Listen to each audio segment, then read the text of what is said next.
Olá! Vamos iniciar juntos agora uma viagem rumo ao conhecimento, rumo a uma história viva e apaixonante, a história do nosso estado de Rondônia. Uma história que fala de desbravadores, pioneiros, visionários, heróis, que mostra os homens e mulheres que lutaram para desbravar as florestas e a imensidão sem fim e transformar esta terra no estado de Rondônia.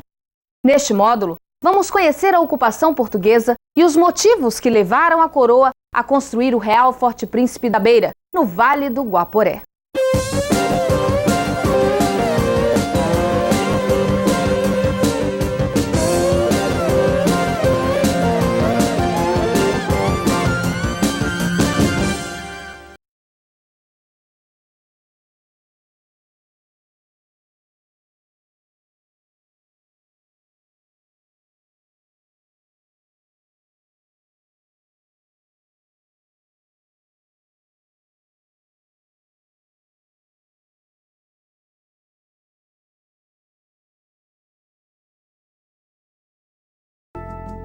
O rio Guaporé nasce na Serra dos Parecis, no Mato Grosso. A extensão total é de 1.716 quilômetros, com alguns trechos encachoeirados e uma parte plenamente navegável com 1.500 quilômetros, indo da confluência do Rio Alegre até o encontro com o Mamoré, oriundo dos Andes. Mais adiante, recebe as águas do Beni para formar o caudaloso Rio Madeira.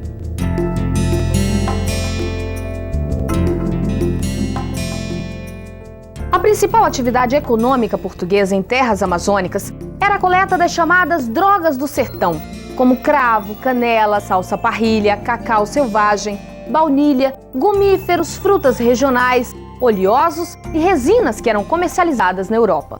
Nesta fase da conquista guaporiana, é dramática a exploração e escravização dos índios pelos brancos, os preadores de índios ou sertanistas que tomavam suas terras e saqueavam suas riquezas, apesar de várias resoluções do Conselho Ultramarino ordenarem repressão ao cativeiro e manutenção das aldeias nos seus locais de origem. Mas os caçadores de índios forçavam a fronteira para outros limites mais adiante. Com a chegada de Cristóvão Colombo à América em 1492, começaram os problemas dos índios. Os brancos europeus que invadiram a América acharam que os índios não eram seres humanos, que não eram descendentes de Adão e Eva e que, portanto, poderiam ser escravizados como bichos selvagens. Um documento do Papa Paulo III, em 1537, reconheceu que os índios deveriam ser tratados como seres humanos, o que possibilitou, entre outras coisas, que a Igreja Católica colocasse o seu pé na América para catequizar os índios.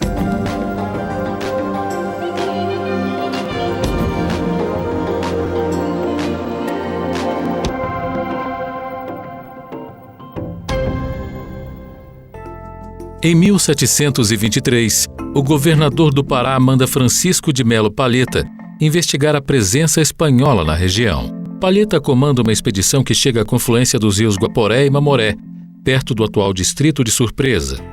Ao voltar a Belém, o emissário do governador mostra-se alarmado com a extrema fragilidade das fronteiras lusitanas.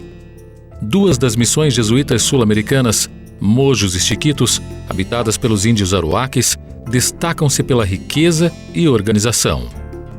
Elas representam a força e o domínio da Espanha na região e são descobertas por um comerciante português, Manuel Félix de Lima.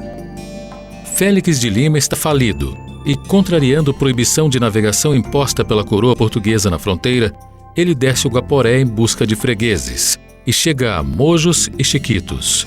Ele mostra a possibilidade concreta de ligação entre o Guaporé, Mamoré, Madeira, Amazonas até Belém do Pará, ao mesmo tempo em que descobre a avançada organização social das comunidades fronteiriças espanholas, uma ameaça à soberania de Portugal. A possibilidade de também haver muito ouro na região desencadeou a cobiça e portugueses e espanhóis alternaram períodos de convivência pacífica e de intensa luta armada, apesar dos laços de parentesco que envolviam alguns membros das famílias imperiais na Europa. A intenção era dominar a região. Não havia respeito aos tratados, como o Tratado de Tordesilhas, de 1494. As lutas tinham como cenário uma extensa faixa de território amazônico em terras que hoje formam a Bolívia e o estado de Rondônia. Tanto portugueses quanto espanhóis tentavam impor seus limites, criados através de mapas forjados que confundiam fronteiras e anexavam territórios imaginários à posse. A coroa portuguesa reconheceu o perigo de perder seus pretensos territórios ainda não demarcados e, em 1748, desmembrou a capitania de São Paulo, criando a nova capitania do Mato Grosso, que teve seu primeiro governador como capitão-general Dom Antônio Rolim de Moura Tavares. Mais tarde, ele será governador e capitão-general da Bahia e vice-rei do Brasil. Sua presença nas terras que hoje constituem Rondônia é duplamente homenageada. Uma cidade na região central do estado e um distrito no Guaporé têm seu nome. O Tratado de Madrid de 1750 adotou o princípio do uti possidetis, que significa a terra não pertence a quem a descobre, mas a quem a ocupa.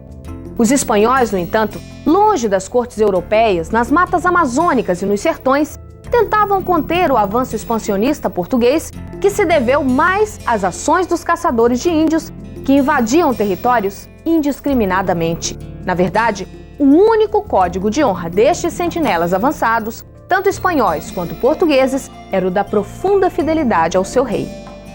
Vamos ver alguns dos tratados entre Portugal e Espanha que influenciaram a disputa pela região do Vale do Guaporé. Tratado de Tordesilhas, 7 de junho de 1494. Assinado 6 anos antes de Pedro Álvares Cabral chegar ao Brasil. Por este tratado, uma linha demarcatória passaria a 370 léguas da ilha do Cabo Verde. Todo o território desconhecido que ficasse a oeste pertenceria à Espanha, e tudo que ficasse a leste pertenceria a Portugal. Pela linha imaginária deste tratado, toda a área guaporeana e rondoniense seria da América Espanhola.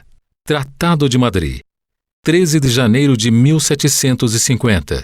Os espanhóis queriam conter o avanço português em suas terras conquistadas pelo Tratado de Tordesilhas. Os portugueses queriam assegurar o controle das terras conquistadas na Amazônia. O princípio era o utis possidetis, a terra pertence a quem a ocupa. Tratado de El Pardo, 12 de fevereiro de 1761. A Espanha pressionou Portugal a assinar este tratado, que anulava o de Madrid. Os limites na América voltavam a ser os do Tratado de Tordesilhas, 1494. Isto causava a Portugal a perda de territórios, o que causou revolta entre comerciantes portugueses que exploravam estas regiões. Tratado de Santo Ildefonso, 10 de outubro de 1777. Pressionado pelos comerciantes prejudicados, Portugal forçou a Espanha a assinar um novo tratado, que estabelecia que os territórios já conquistados pelos portugueses na Amazônia eram de Portugal. No mesmo ano em que é assinado o Tratado de Madrid, 1750, começam os incidentes envolvendo os jesuítas que estão há 7 anos no lado espanhol do Rio, administrando desde meados de 1743 a missão da aldeia de Santa Rosa. Portugueses caçadores de índios atravessam o rio para agir nas imediações da aldeia. 10 anos depois, em 1753, Rolim de Moura desce o rio Guaporé, vindo do povoado de Vila Bela da Santíssima Trindade, que recém havia sido fundada por ele, seguindo um detalhado planejamento da coroa, e desaloja a missão de Santa Rosa. No ano seguinte, após novos ataques de missionários espanhóis e índios, Rolim de Moura, como estrategista militar, estabelece um destacamento na localidade de Pedras Negras, na tentativa de impedir que os espanhóis dominassem o território português. Começa a militarização do rio Guaporé. Estamos em 1754.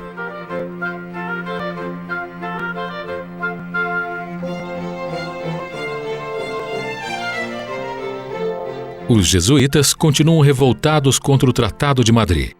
Em 1760, eles atacam e tomam a guarda de Santa Rosa Velha e fincam novamente o pé na margem portuguesa do Guaporé. Rolim de Moura expulsa novamente os invasores, criando no local um fortinho em forma de pentágono, com o nome de Nossa Senhora da Conceição. Em 1765, Rolim de Moura foi substituído por seu sobrinho, João Pedro da Câmara, que constata a fragilidade do fortim de Nossa Senhora da Conceição. A coroa espanhola provoca a ruptura e a decadência das magníficas províncias de sólida ordem disciplinar. Morrem as sementes de metrópoles que germinavam no Vale do Guaporé. Os portugueses jamais construiriam qualquer organização que se assemelhasse à de Mojos, mas assegurariam a fronteira definitiva ao seu rei, como veremos a seguir.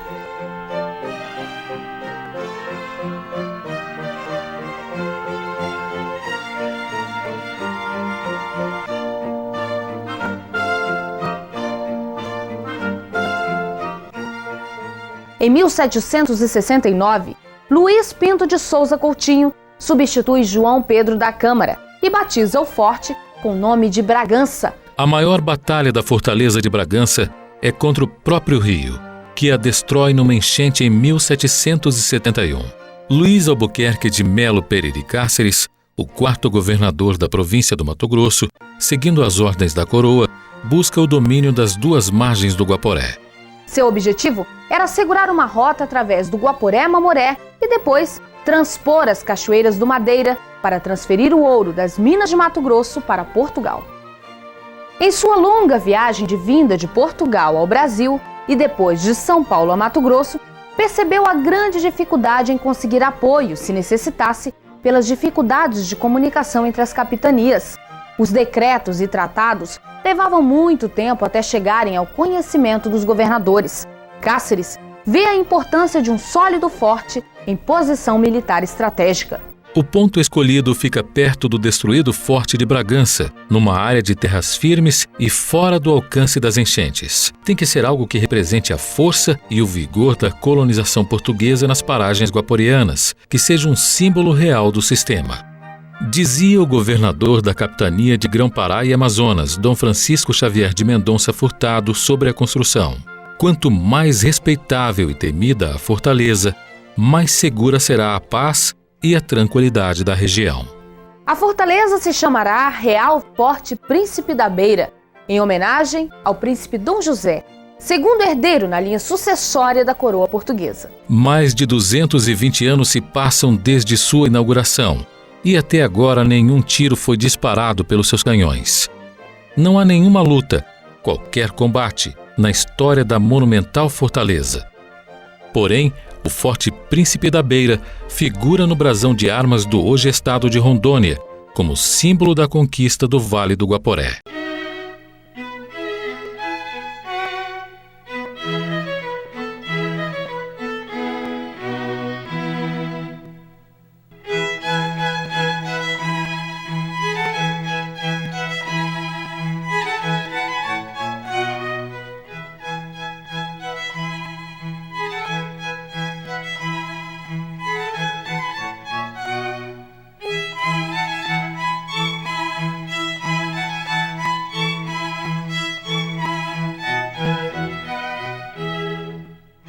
A inauguração do Real Forte do Príncipe da Beira aconteceu em agosto de 1783, com a obra ainda incompleta. Vamos ver um trecho da ata, celebrada na data de lançamento da pedra fundamental. Vindo o ilustríssimo e excelentíssimo senhor Luís de Albuquerque de Melo Pereira e Cáceres a este lugar, situado na margem oriental do rio Guaporé desta capitania, em distância de 1000 braças, pouco mais ou menos da antiga fortaleza de Conceição, o qual lugar tinha sido escolhido e aprovado pelo senhor, depois de circunspectamente. A fortaleza é construída no sistema de fortificações criado pelo marechal francês Sébastien de Vauban. No projeto, ela forma um quadrado de 970 metros de perímetro, com muralhas de pelo menos 10 metros de altura. Por fora, um fosso completaria a proteção. O acesso somente seria possível através de uma ponte levadiça que conduziria à porta principal. No lugar da porta principal, é feita uma parede de alvenaria com uma pequena porta. A solução provisória é visível até nos dias de hoje. O forte é dividido internamente entre os quartéis da guarda, o paiol de pólvora, a farmácia, o armazém de víveres e apetrechos, a capela, os aposentos do capelão e cirurgião, o quartel dos oficiais, do comandante da praça e uma pequena enfermaria. A fortaleza teria 56 canhões, 14 em cada baluarte. As armas seriam transportadas de Portugal. No entanto, a artilharia pesada, com 4 bocas de fogo calibre 24, Somente chega a Mato Grosso no ano de 1830, quando praticamente não há mais ninguém a combater na fronteira. No interior das grossas paredes e sob os aterros que elevam o passadiço, ficavam as masmorras. As masmorras deixaram em suas paredes os versos de um preso à sua amada Firmina, vestígios de registros que humanizaram a história do forte, contrapondo-se à imagem da desolação. Vamos ver o que foi escrito nas paredes e que o tempo não conseguiu apagar. Desta horrorosa prisão, de ti me despeço brioso, tendo suportado gostoso por ti muito dura aflição, Firmina. Embora me persiga o fado, querendo a vida tirar, a Virgem me há de ajudar, por ela serei amparado, pois aqui encarcerado estou, bem crente na sina, que hei de sempre te amar, Firmina. Outra inscrição encontrada na parede da masmorra é a de um prisioneiro relatando um fenômeno sismológico. No final do século XVIII, começa a decadência da produção de ouro na região. O Guaporé, sempre impedido de instalar pequenas indústrias como de açúcar e rapadura, bem como comerciar com seus vizinhos pelos decretos da coroa, sentiu os reflexos da crise econômica. Apesar de sua proximidade, a fronteira do Guaporé foi afastada, talvez irremediavelmente, dos mercados do Pacífico. A fortaleza perde aos poucos a sua importância militar e estratégica e passa a servir como presídio ideológico e de criminosos comuns. A pequena agricultura ao redor do forte, plantada para alimentar os poucos soldados, acaba. No ano da proclamação da República, em 1889, uma forte crise causada por lutas políticas internas causa o abandono do forte. Já no século XX, nos anos 10, uma expedição de Rondon encontrou as suas ruínas envoltas completamente pela floresta tropical. Rondon, que se celebrizaria como um dos desbravadores do estado que tem seu nome, intercede junto ao exército brasileiro para ocupar novamente o local. Em 1932, o Ministério da Guerra cria 3 milícias de fronteira. Uma em Porto Velho, outra em Guajará-Mirim e a terceira no Forte Príncipe da Beira. O contingente especial de fronteira do Forte do Príncipe da Beira, que hoje é denominado Pelotão Especial de Fronteira.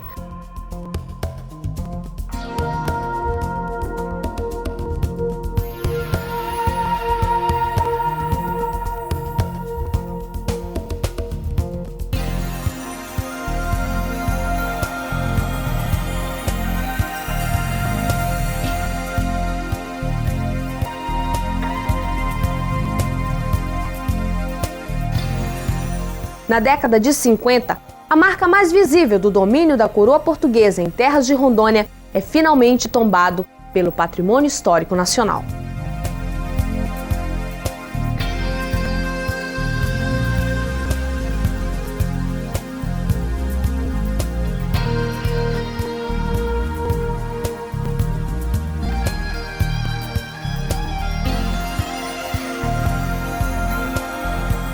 Em 1983, houve a visita ao forte de uma comitiva luso-brasileira, formada pelo presidente João Figueiredo e autoridades portuguesas. Nos discursos, muitas promessas de restauração desta obra monumental que marcou a conquista do Vale do Guaporé e seu povoamento, mas nada acontece. Ainda hoje, a necessidade da construção do forte, naquelas proporções gigantescas, é motivo de acirradas discussões. Afinal, uma fortificação menor, que custasse menos à coroa com menor sacrifício humano, não bastaria para assegurar a soberania portuguesa? E por que exatamente ali ele foi construído? Mas, para os detratores ou defensores das ideias de Cáceres, há uma evidência. Em frente ao forte, no rio Guaporé, fica um dos poucos trechos em que há uma corredeira com pedras, em que as embarcações passam, uma por um canal estreito. E não podemos esquecer que as missões espanholas e as fortificações portuguesas representaram a obsessão na tentativa de assegurar a posse dos territórios.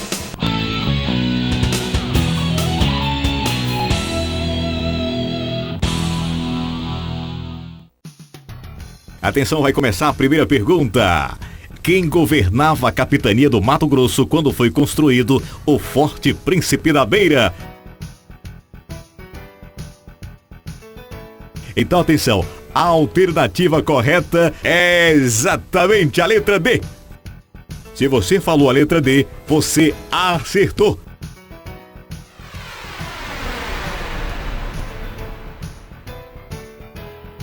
Presta bem atenção na pergunta para você não responder errado. Atenção, hein? A ligação entre as capitanias do Mato Grosso e Pará era feita pela navegação dos rios. Alternativas A: Guaporé, Madeira e Amazonas. Alternativa B: Solimões, Madeira e Guaporé. Alternativa C: Candeias, Guajará e Preto. Alternativa D: Abunã, Beni e Cuniã. Atenção, você que respondeu exatamente a alternativa correta é a alternativa A.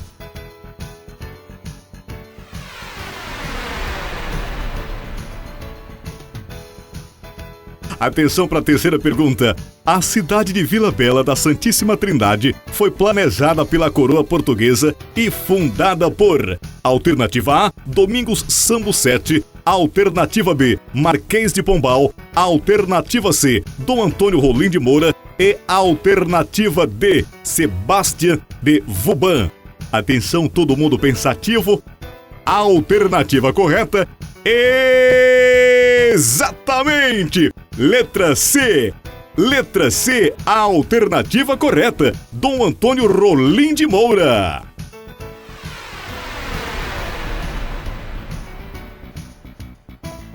Um dos principais motivos da construção do Forte Príncipe da Beira, no Guaporé, foi: alternativa A, defender o Brasil na Guerra do Paraguai. Alternativa B, escravizar os índios da região. Alternativa C, garantir a soberania portuguesa no vale. Alternativa D, escoar borracha pela Madeira Mamoré. Olha, se você sabe, atenção, você tem 5 segundos. Letra C, você acertou! Você acertou! A letra C, garantir a soberania portuguesa no vale. Esta é a resposta correta.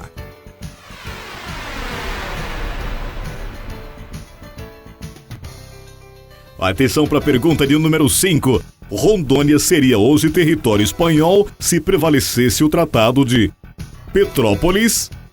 Alternativa A, Teresópolis. Alternativa B, Mato Grosso.